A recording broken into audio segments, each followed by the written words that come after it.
नमस्कार दोस्तों, स्वागत है आपका हमारे YouTube चैनल स्वदेश क्लासेस में। और जैसा कि परसेंटेज के पहले वीडियो में हमने डिस्कस किया था कि हम सब्जेक्ट्स को छोटे छोटे कॉन्सेप्ट्स में डिवाइड करके और आपके कॉन्सेप्ट को बूस्ट करेंगे और इस तरह से हम हर सब्जेक्ट को टैकल करने का प्रयास करेंगे। इसी क्रम में हमने परसेंटेज का एक वीडियो डाला था, उसी को आगे बढ़ाते हुए हम आज परसेंटेज के बारे में कुछ और चीज़ों को समझेंगे और थोड़ा सा हम इसको आपसे रिक्वेस्ट करेंगे कि आप इन चीज़ों को थोड़ा सा अपने दिमाग में बैठाने का प्रयास करिए। आप क्वेश्चंस को बनाइए तो इस चीज़ों को ध्यान में रखिए। इससे होगा क्या कि आप अगर एग्जाम में एक क्वेश्चन को देखेंगे तो जो आपको थोड़ा सा मेमोरी में जो रहेगा उससे आपका क्वेश्चन बनाने का तरीका शॉर्टकट और थोड़ा आसान हो जाएगा और आप टाइम को बचा पाएंगे। और टाइम बचाएंगे तो इससे आप दूसरे सब्जेक्ट्स में एग्जाम में फोकस कर पाएंगे। और समय बहुत ज़रूरी है, एग्जाम में समय पे हमको फोकस करना होता है क्योंकि आज कॉम्पिटिटिव एग्जाम में कम ड्यूरेशन में कम समय में क्वेश्चंस बनाना होता है। ठीक है, तो इसी क्रम में हम देखेंगे कि परसेंटेज के बारे में और हम क्या डिस्कस कर सकते हैं और कैसे छोटे छोटे कॉन्सेप्ट्स को हम ध्यान में रखें तो इससे हम क्वेश्चंस को आसान और जल्दी बना सकते हैं। तो सबसे पहले हम देखेंगे जो हमारा डे टू डे लाइफ में जो percentage most of the question और बहुत सारे क्वेश्चन में जो परसेंटेज जो यूज़ होता है उसको हम थोड़ा सा देखेंगे और उसको समझने का प्रयास करेंगे।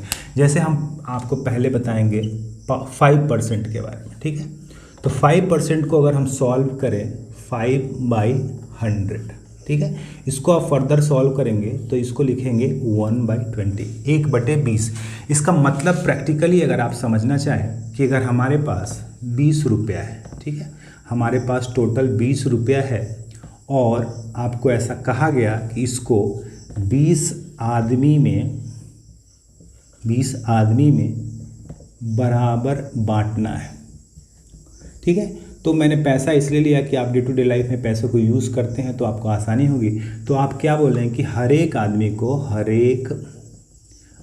को कितना मिलेगा? हर एक आदमी को मिलेगा 1 रुपया। ठीक है, तो ये 1 रुपया जिस आदमी को मिला वो क्या बोलेगा कि हमको 5% मिला है, टोटल 5% मिला है। 5% मिला है, किसका मिला है? 20 का। यानी कि हर एक आदमी, जो 20 आदमी है वो हर एक आदमी ये बोल सकता है कि हमको 20 का 5% मिला है जो 1 रुपया है। तो ये 5% 20 आदमी में जाएगा और आप 5% को 20 आदमी में एक्चुअली डिवाइड करेंगे तो अगर इसको मल्टीप्लाई करते हैं तो ये 100% होगा और ये 100% का मतलब हुआ कि 20 रुपया। ठीक है, तो ये 5% का कॉन्सेप्ट है। तो हमको याद क्या रखना है? 5 का मतलब 1/20 हो रहा है, यानी 20 रुपया को अगर हम 20 आदमी में बराबर बांटते हैं तो हर एक आदमी के पास 5% जाएगा। ठीक है, इसी प्रकार हम आगे देखेंगे कि और परसेंटेज में क्या क्या हम इसको कॉन्सेप्ट को दिमाग में रखने का ट्राई करेंगे। ठीक है, तो हम 10% को देखेंगे। 10% का क्या मतलब निकल रहा है? 10% को फर्दर अगर हम सॉल्व करेंगे तो इसको 10/100 लिख सकते हैं। इसको अगर हम सॉल्व करेंगे तो इसको लिख सकते हैं 1/10। यानी कि इस केस में हम लेंगे कि अगर हमारे पास 10 आम है, ठीक है, और इसको हमको 10 आदमी में बराबर बांटना है बराबर। ठीक है, तो ये कितना कितना जाएगा? हर एक आदमी को जाएगा, हर एक आदमी को 1 आम जाएगा। ठीक है, इसका मतलब हर एक आदमी ये बोलेगा कि हमारे पास जो टोटल 10 आम है उसका कितना परसेंट है? 10%। 10 आम का 10%। तो 10 आदमी बोलेगा कि हमारे पास 10 आम का 10% है, 10% है। तो फिर आप अगर देखेंगे कि 10% एक आदमी को जा रहा है तो टोटल अगर हम 10 आदमी का देखेंगे तो इसको 100% यानी कि 10 आम जाएगा। ठीक है, तो हमको इसमें 10% में भी ध्यान रखना है कि हम क्या कर रहे हैं कि किसी भी चीज़ को 10 बराबर भाग में बांट रहे हैं और हर एक आदमी को जो 1 भाग मिल रहा है वो इक्विवेलेंट टू और वो बराबर हो रहा है 10% के। ठीक है, इसके बाद हम देखेंगे 20% को। 20% का मतलब क्या हो रहा है? 20% को अगर हम सॉल्व करेंगे तो 20/100 यानी कि ये हो जाएगा 1/5। यानी कि अब इसको मैं लिखूंगा नहीं, आपको वर्बली में समझाता हूँ कि अगर हमारे पास 5 रुपया है और ऐसा बोला कि 5 रुपया को 5 आदमी में बराबर बांटना है तो हर एक आदमी को 1 रुपया मिलेगा और एक वो आदमी बोलेगा कि हमको 5 रुपया का 20% मिला। तो हर एक आदमी बोलेगा कि 5 रुपये का 20% मिला, तो 20%, 5 आदमी को अगर आप ऐड कर देंगे तो आपका 100% हो जाएगा। तो हमको याद रखना है कि 20% का मतलब हुआ 1 का 5वां हिस्सा। एक अगर किसी चीज़ को हम 5 बराबर भागों में बांटते हैं तो जो 5वां हिस्सा होगा, हर एक 5वां हिस्सा 20% है। ठीक है, इसके बाद हम देखेंगे 25% के बारे में। 25% इंपॉर्टेंट है प्रैक्टिकली भी, और आप क्वेश्चन में बहुत सारी जगह पे आपको दिखेगा। 25% को अगर हम सॉल्व करते हैं तो इसका मतलब हुआ 1/4। 1/4 का मतलब क्या हुआ कि अगर हम एक सर्कल लेते हैं और इसको 4 बराबर भागों में हम बांटते हैं, ठीक है, तो 1 2 3 4, तो 1/4 का मतलब हुआ कि ये वाला एक हिस्सा, ठीक है, जो मैंने सेट किया है, यानी कि ये वाला हिस्सा 25% हुआ, फिर ये वाला हिस्सा 25% हुआ, फिर ये वाला हिस्सा 25% हुआ, और ये वाला हिस्सा 25% हुआ। मतलब 25% का मतलब हुआ किसी चीज़ को अगर हम 4 बराबर भागों में बांटते हैं तो हर एक चौथा हिस्सा 25% होगा। यानी कि अगर हम 100 को 4 भागों में 25 हुआ तो उसका 25% हुआ। 200 अगर हमको बोलता है, इसको अगर हम 4 से डिवाइड करते हैं तो 50 हुआ, यानी 50 200 के लिए 25% है। 50 50 50 50, 4 लोगों मैंने अपने 50 दिया, तो ये सिग्निफिकेंट है कि ये 25%, ये सिग्निफाई कर रहा है कि ये 25% है, ठीक है। इसके बाद हम देखेंगे जो और एक इम्पॉर्टेंट है 33.1/3%। इसका मतलब क्या हुआ 100/3%। इसको फर्दर अगर हम सॉल्व करते हैं तो इसको लिखते हैं 100/3 इंटू 100 इंटू 1/100, तो ये 100 से 100 कट जाएगा, और इसको लिख सकते हैं 1/3, यानी 33.1/3 को हम 33.1/3% को हम 1/3 लिख सकते हैं। इसका मतलब क्या हुआ कि अगर हमने ये स्क्वायर है, ठीक है, इस स्क्वायर को हमने 3 बराबर भागों में बांटा, ठीक है, तो जो हर एक तीसरा भाग है, ये वाला ये वाला ये वाला, हम सेट कर दे रहे हैं।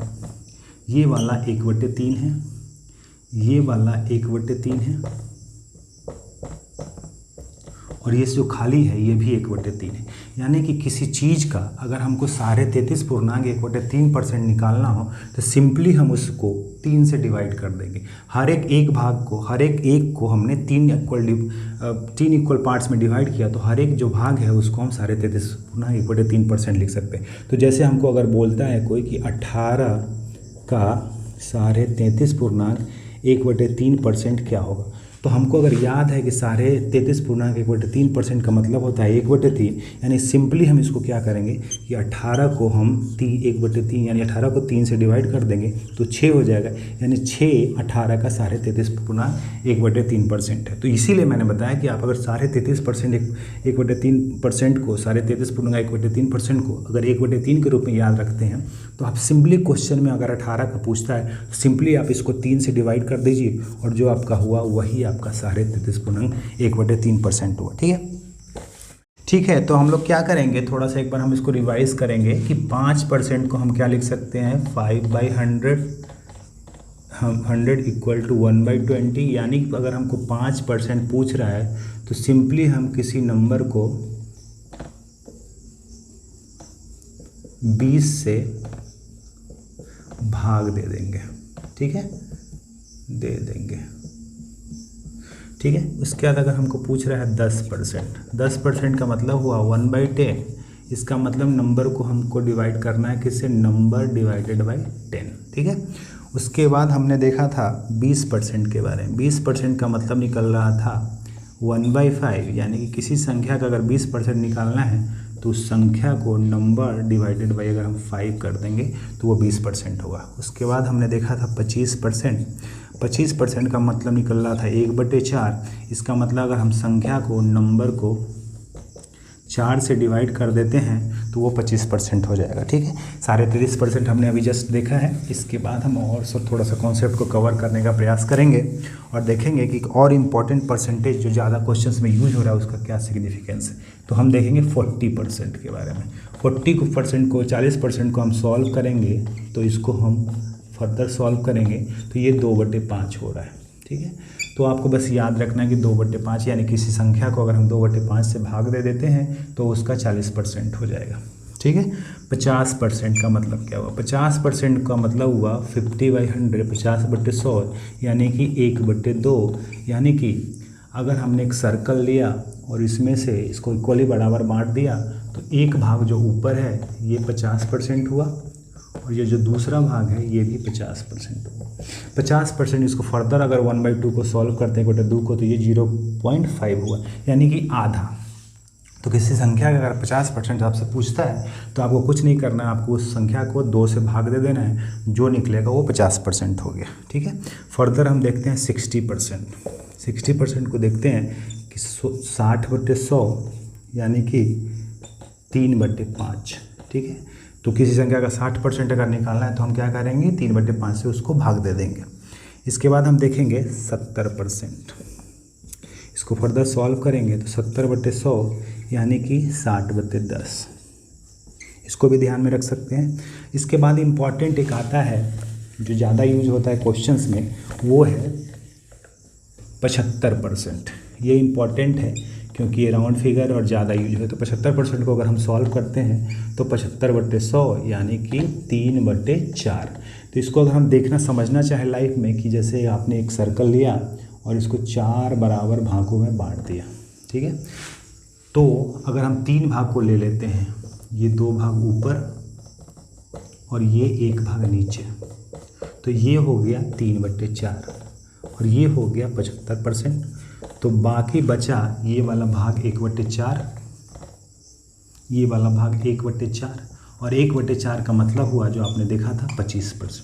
तो देखिए ये 75% और ये 25% को अगर आप ऐड करते हैं तो टोटल 100% आता है। ठीक है, तो आपको याद रखना है कि 75% का मतलब हुआ कि आपने एक संख्या को 4 बराबर भागों में बांट दिया है और जो 3 भाग है उसको हम 75% बोलेंगे, जो 1 भाग बचेगा उसको 25% बोलेंगे।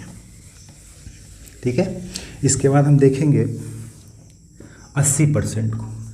80% का मतलब क्या निकल रहा है। 80% को अगर फर्दर हम सॉल्व करते हैं तो 80/100 यानी कि, तो 80% का आपने देखा कि 4/5 है। ठीक है, यानी कि सिंपल आपकी किसी संख्या का अगर आपको 80% निकालना है तो आप क्या करेंगे, उस संख्या को 4/5 से गुना कर देंगे। ठीक है, तो जैसे मैं एग्जांपल ले रहा हूँ 80% का 80% निकालने के लिए मैं एक एग्जांपल आपको लेके बता रहा हूँ कि जैसे हमको अगर निकालना है 100 का 80%। ठीक है, तो एक तो तरीका हुआ कि 100 × 80/100 यानी कि 80। दूसरा अगर आपको याद है 4/5, तो आप क्या करेंगे 80 का सिंपल 4/5 से इसको 100 गुना कर देंगे तो ये आपको निकल जाएगा 80। ठीक है, इसके बाद हम 90 को देखेंगे। 90 में ज़्यादा कुछ सिग्निफिकेंट नहीं है और 100 है तो 100 मतलब हुआ पूरा। तो इसके बाद हम कुछ क्वेश्चन जो एग्ज़ाम में आए हैं और कुछ कॉन्सेप्ट्स को थोड़ा सा देखेंगे। एक क्वेश्चन आया था जो बेसिक है कि सिंपल 0.25% को भिन्न में लिखना है। ठीक है, भिन्न में लिखना है तो इसको हम क्या करेंगे कि परसेंट है यानी इसको सॉल्व करेंगे तो 0.25% मतलब 100 से डिवाइड करेंगे। और मैंने बताया था आपको परसेंटेज की क्लास में कि अगर यहाँ पे नीचे 2 डिनोमिनेटर में 2 जीरो है तो ये 0.2 पॉइंट इधर खिसक जाएगा यानी कि 0.025 यानी इसका सॉल्यूशन क्या हो जाएगा 0.0025। ठीक है, जो दशमलव पहले यहाँ पे था वो 2 अंक क्योंकि 100 से डिवाइड हो रहा है तो 2 अंक लेफ्ट में शिफ्ट हो जाएगा तो ये आंसर हो गया। इसी प्रकार एक क्वेश्चन है 0.06% का मान निकालना है तो इसको सॉल्व करेंगे तो 0.06 डिवाइडेड बाई 100, 2 जीरो नीचे डिनोमिनेटर में है हर में, तो हम क्या करेंगे इस दशमलव को 2 जीरो हम लेफ्ट में शिफ्ट करेंगे यानी कि यहाँ पे आ जाएगा। तो यहाँ पे हमको एक जीरो डाल के यानी कि 0.0006। ठीक है, एक क्वेश्चन हम फिर से देखेंगे कि जो जीडी एग्ज़ाम जो एक एग्ज़ाम है उसमें आया था। इस क्वेश्चन को थोड़ा सा हम इसको देखेंगे और इसमें समझेंगे कि कॉन्सेप्ट क्या है। ये क्वेश्चन बोल रहा है कि एक वस्तु को 15% की छूट देने के पश्चात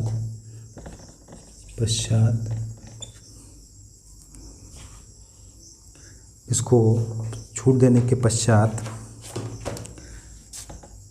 4777 यानी कि 4770 में बेचा गया तो जो वस्तु का अंकित मूल्य क्या होगा। अंकित मूल्य क्या होगा। ठीक है, आपने क्वेश्चन को समझ लिया होगा। सबसे पहले हमको फिर से वही कॉन्सेप्ट देखना है कि व्हाट और हाउ। तो ये बोल रहा है कि एक वस्तु को 15% की छूट देने के बाद इतना रुपया में बेचा गया, तो वस्तु का अंकित मूल्य क्या है। तो हम अगर वस्तु को ट्राई करेंगे, हम 100 के कॉन्सेप्ट से बनाने का ट्राई करेंगे, क्योंकि 100 से क्वेश्चन आसानी से बनते हैं। तो अगर वस्तु का अंकित मूल्य हम ये माने हैं, यहाँ पे हम लिखते हैं अंकित मूल्य, यहाँ पे लिखते हैं छूट, और ये हो गया जिसमें बेचा गया। ठीक है, तो अगर अंकित मूल्य 100 है, ठीक है, तो छूट कितना मिल रहा है 15। तो 100 का 15% अगर आप निकालेंगे तो सिंपली 100 का 15% 15 होगा।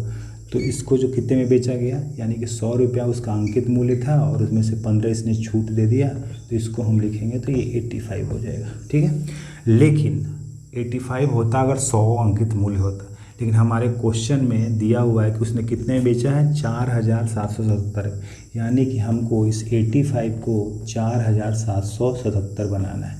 तो हम 85 को 4777 बनाने के लिए क्या करेंगे कि अगर इसमें हम मल्टीप्लाई कर दें 85 में 4777 अब बटे 85 से, तो ये 85 कट जाएगा और ये बच जाएगा यहाँ पे। तो हमने राइट साइड में जितने से मल्टीप्लाई किया है उतना हमको लेफ्ट साइड में भी मल्टीप्लाई करना होगा, यानी कि हमको 100 में भी इतने 4777 बटे 85 से गुना करना पड़ेगा, यानी 100 इंटू 4777 बटे 85। ठीक है, तो इसको अगर आप काटेंगे 5 से तो ये कटेगा 17 बार, ये कटेगा 20 बार, और इसको आप काटेंगे तो 17 दूना 34, और ये 17 दूना 34, और ये 13 है 137, 17 और ये। तो इसको अगर आप सॉल्व करेंगे फर्दर तो 2 8 दूना 16 और 2 दूना 4 1 5, इतना रुपीज़, यही इसका आंसर हो गया।